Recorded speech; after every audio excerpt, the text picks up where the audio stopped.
भगवान का आश्रय लेने वाले की पहचान है हर परिस्थिति में प्रसन्न रहना।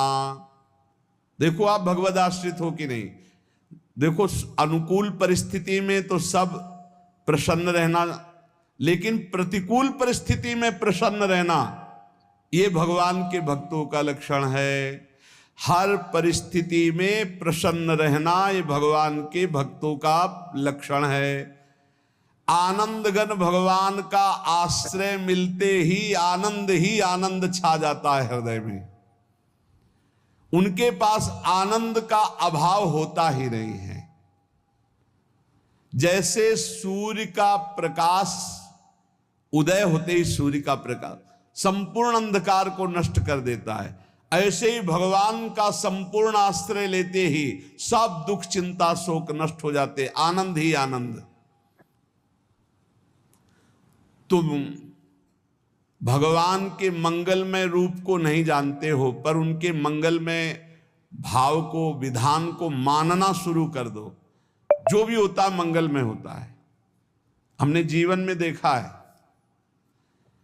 अगर इधर कोई बहुत बड़ा सुख दिया तो देर नहीं लगेगी, 24 घंटे नहीं व्यतीत होंगे और ऐसे दुख दे देंगे, जिससे दोनों का समान भाव रख करके ना दुख में तुम भूलो प्रभु को, ना सुख में फूलो, सीधे भगवत मार्ग में चल। पूरे जीवन की बात देखा है। भगवान के मंगल विधान में सदा सर्वदा सुख ही सुख है, इस बात को मान के प्रसन्न हो जाओ।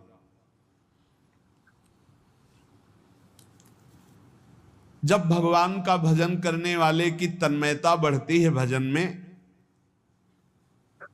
तो द्वेषी जन अपने आप तैयार हो जाते हैं। भक्त कभी किसी से द्वेष नहीं करता, अपने आप वो द्रोह करने लगते। तो नरसिंह मेहता जी से बहुत गांव के कई लोग थे जो जलते थे, ऐसे जलते थे कि अब क्या करें, कैसे मिटा दे नरसिंह मेहता जी को।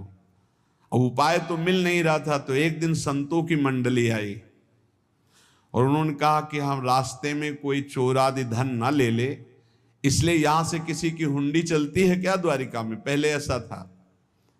बोले हाँ हमारे यहां बहुत बड़े सेठ हैं नरसिंह मेहता जी, पर आप कहोगे वो मना कर देंगे। कई बार कहोगे, अगर वो स्वीकार कर ले तो वहां। और उनका लक्ष्य था कि नरसिंह मेहता जी की तो खाने की भी सुविधा नहीं थी, हुंडी कहाँ की बात आई।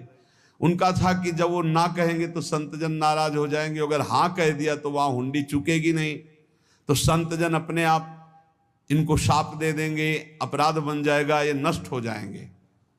संतों को भेजा नरसिंह मेहता जी